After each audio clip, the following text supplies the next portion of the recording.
Law जो थी वो भी मौजूद थी चीफ कमिश्नर इस्लामाबाद ऑफिस की रिप्रेजेंटेशन के लिए, और कोर्ट ने आज क्लियरली ऑर्डर पास कर दिया है कि सुपरिटेंडेंट अडयाला जेल जो है वो वीकली मीटिंग इमरान खान और बुशरा इमरान खान इनकी मुनक्किद करवाएंगे, उसका शेड्यूल बना देंगे।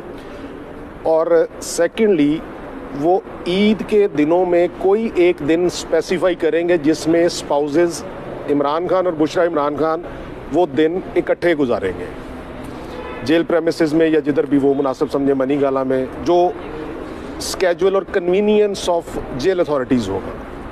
और सेकेंडली कोर्ट ने आज ये कहा है कि इस मैटर को लिंगर ऑन ना करें। लॉ ऑफिसर को भी यही तंबीह की है कि वो हर डेट के ऊपर एक नए एक्सक्यूज़ के साथ आते हैं।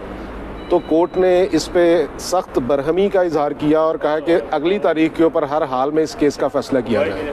और चीफ कमिश्नर इस्लामाबाद की रिपोर्ट और सुपरिटेंडेंट अडयाला जेल की रिपोर्ट से अदालत आज बिल्कुल भी मुतमईन नहीं थी।